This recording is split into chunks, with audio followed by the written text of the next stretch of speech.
My name is Vanessa, and I'm growing a cut flower farm in Edgewood, Washington, Zone 8B. In 2017, I started growing cut flowers in my grandfather's garden to aid him in a romantic endeavor.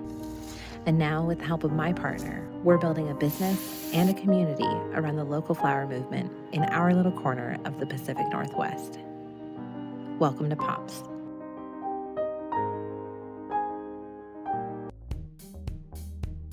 Hey guys, it's V. Welcome back to the farm. Today we are doing the July farm tour. For those of you that don't know, my name is Vanessa and I am growing a cut flower farm here in Edgewood, Washington. We are about 20 minutes south of Seattle in Zone 8B.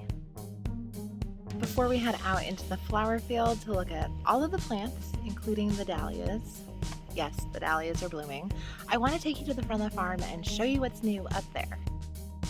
For those of you that don't know, the city is putting in a park right next door to us. They have done a lot of work, and this is the new walking path that enters to the park. I have to admit, I am a little disappointed because this used to be 18 acres of untouched wildlife habitat. As you can see, it is now very much touched.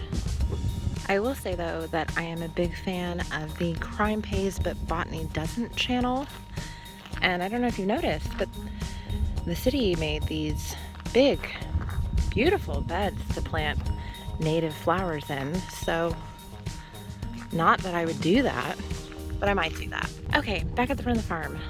Let's see, we got the neighbor kid to put a bunch of our wood chips up here along the neighbor's dogwoods, and they look amazing. And this is our made over farm stand. Obviously when we're open the Jeep is not parked there, but didn't it turn out super cute? So let's go to the veg garden. So there doesn't appear to be much going on in the veg garden. That is because I grew a lot of cold stuff that we harvested in the spring. So we just pulled all of that out and reseeded the entire garden with more cold stuff that we can harvest in the fall. Our summer crops are pretty limited this year, and I'll be honest, that's like my one regret out here in the veg garden. Well, I am not going to take a bunch of time to explain to you what plants are seeded or just germinated, but I will turn the camera around and just give you a really quick rundown. Basically what I've done is gone in and planted a ton of brassicas, and I've gotten pretty good germination so far. Here you can see all of our little kale babies. Got broccoli in here, along with cauliflower, and so many other good things that we're gonna be able to eat this fall. Here is one of my summer beds. In the middle, you might remember that I had a bunch of onions. Those have since been harvested. And the 4 plants that I did of tomatoes are sad, but limping along.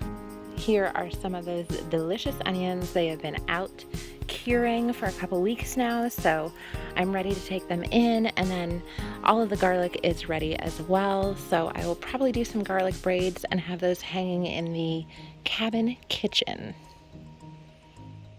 This little tomato is called Juliet, and I'm trying it for the first time this year because of you can't eat the grass.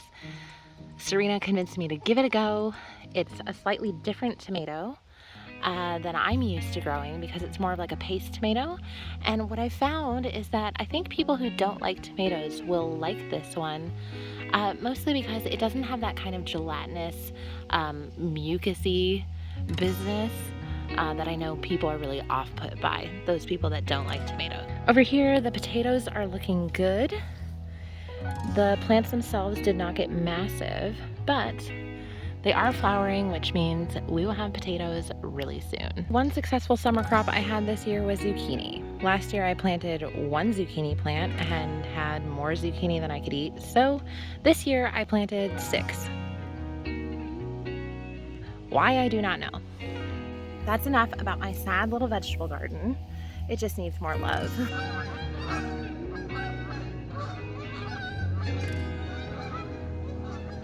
So let's look at this flower farm. I'm going to take you row by row, show you what's growing, what's not growing. And before we get out there, I want to let you know that I am about 2 weeks behind on work out here. So when you see things that need to be pulled or staked or corralled or harvested or beds that need to be flipped.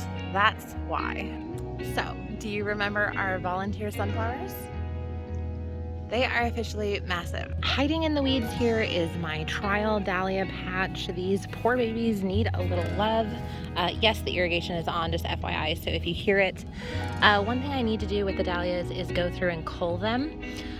Basically every year we go through and we just pull any plants that look sick, might have virus. Dahlias are really susceptible to viruses. And the best way to manage it is just getting rid of them and not replanting in that space. But I'm so excited about the pumpkins. I grow them because they're decorative, and not only do they make the farm look really, really cute, we do end up selling some every year. This is my second succession of pumpkins, and they look really nice. I did plant really tightly this year, and I'm hoping that doesn't lead to much disease.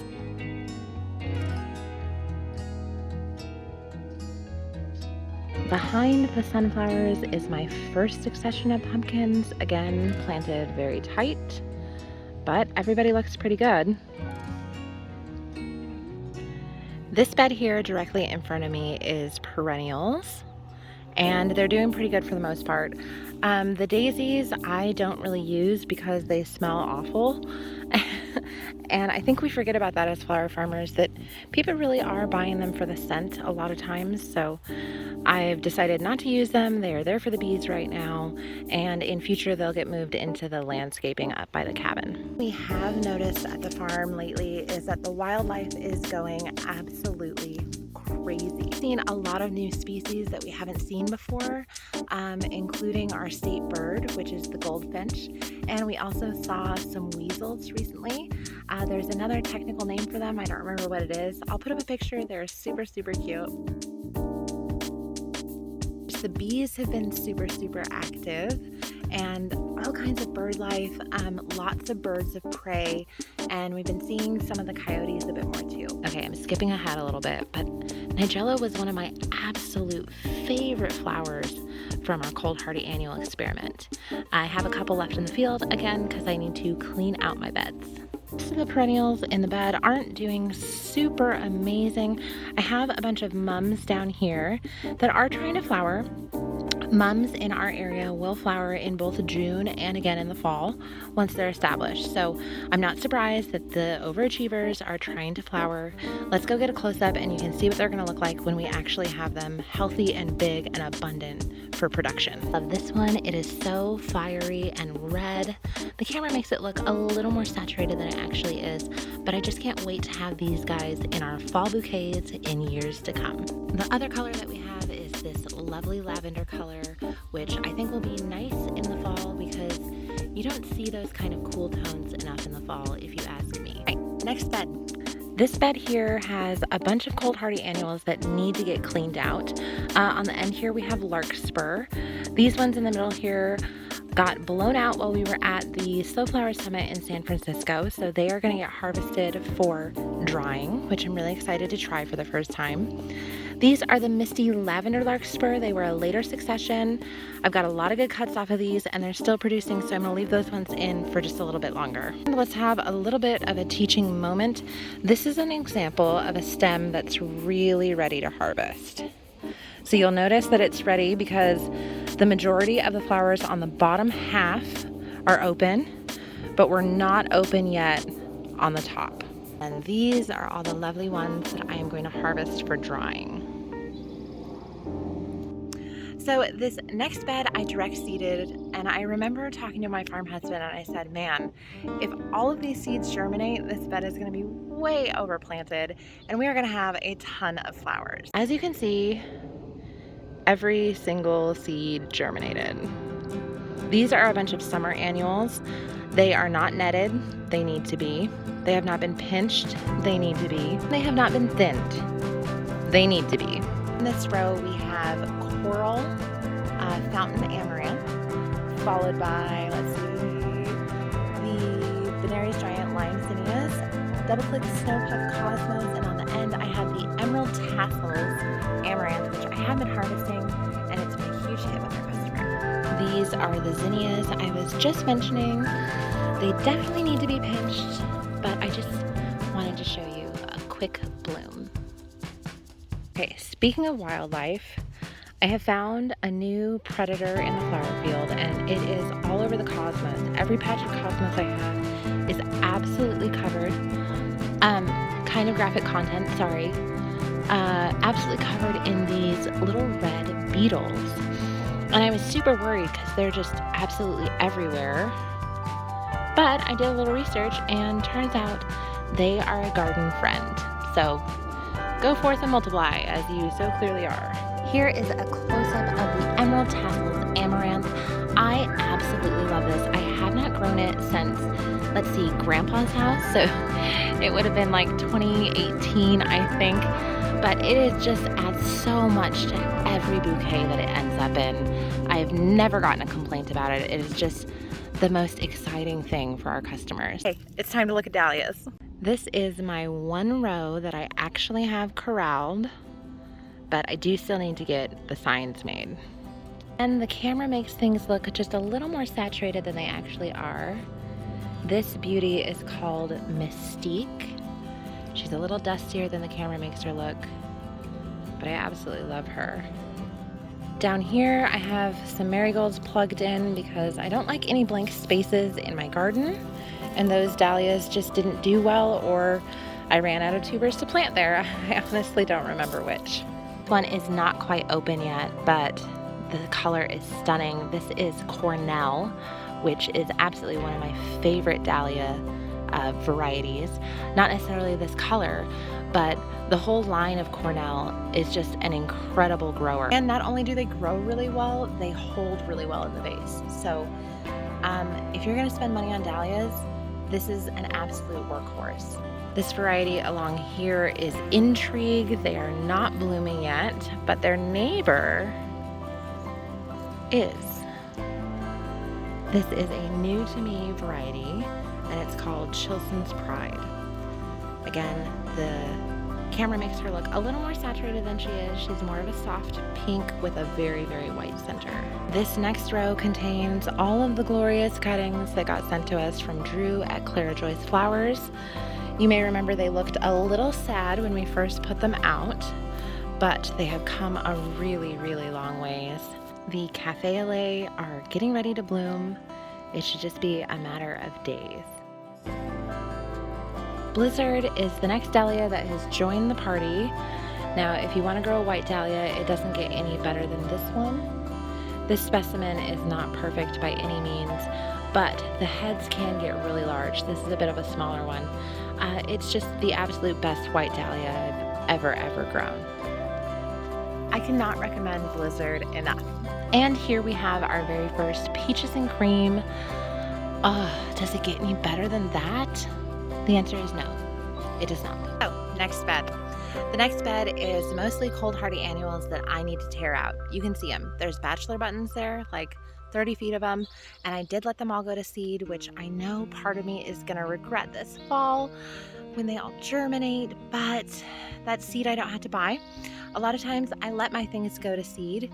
I'm gonna weed my beds anyways, so I'd rather get plants that I can pull out and transplant somewhere else on the farm. We are making a dedicated forever cold hardy annual patch. So these guys will get moved there, the little babies that germinate because all that seed's dropping, will get moved to that patch, and then we will have a forever supply of bachelor buttons. Beautiful white dahlias over here. This one is Bride to Be. She obviously did not get pinched. Some of our babies did not get pinched this year, and that's okay. But she's lovely. Here is the remainder of the 2021 yarrow patch. As you can see, it is pretty significantly picked over. I absolutely loved these. This is the Colorado mix from Johnny's. The colors were insanely vibrant and very trendy, very usable, very desirable by florists. I had never grown yarrow before, and I was really blown away by the detail of it. I'll do my best to hold the camera still. Behind my sad, tired bachelor buttons, I have some Persian cress and some weeds, obviously.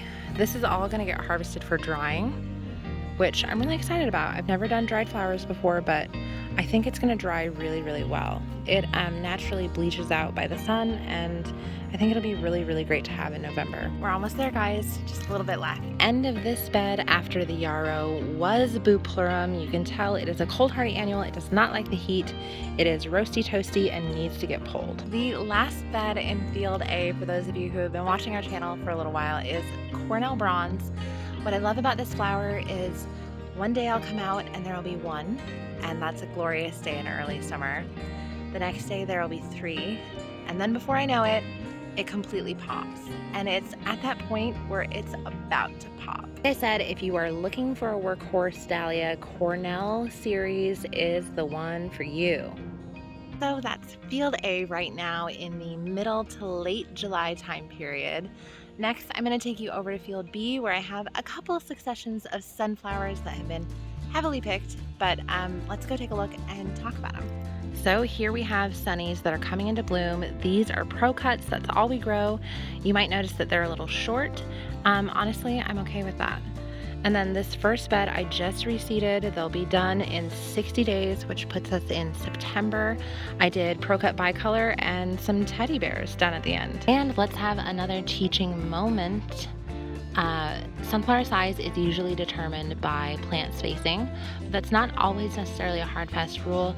As you saw, the volunteer sunflowers that we had over in field A got to be really, really big, and they were planted from a head that just dropped on the ground, which means they were tighter spacing than what you're seeing here. Of course, when you harvest your sunflowers for production, you want to open them in a closed state like this. So once one or two of the petals starts to lift, that is the perfect time to harvest. That's going to give you the best face life for your customer. I will note that the wood chip pathways are working wonders on keeping the weeds down. And you'll notice that when we harvest all our plants, we strip everything in the field. Anything that I can do in the field, I want to do in the field. So we strip all that plant material, all those leaves off the stems, we drop it right in the pathways, and that is a-okay by me. The only exception to that rule is if we have a crop that has a lot of pests or obvious disease. This part of the field obviously needs a ton of work, but I'm most excited about this end of the field. It's the ugly end, but it's the raw end. It's the end that has potential, and I just can't wait to see what it looks like down the road. Our plan is to buy a new lawnmower because our old one died, which is annoying, but we're gonna get an upgrade, so it's gonna be okay. And then the rest of this field is going into sunflower production. So by the time you see our next farm tour, it will all be planted with beautiful red pro-cut sunflowers and more of that bicolor variety and all the good things for fall. On that, you can see another tarp just barely over there, just a little half tarp.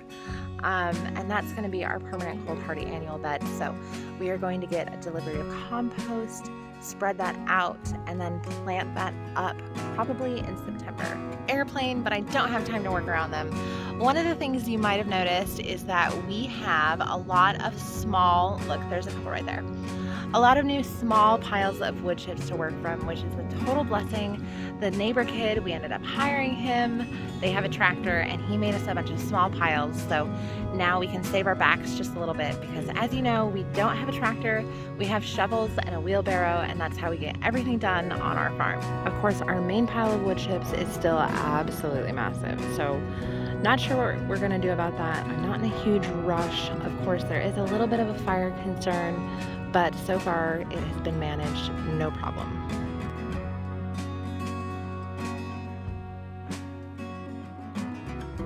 Well, that is it. That is the farm as of the middle of July 2021. I hope you learned something. I hope you liked this video.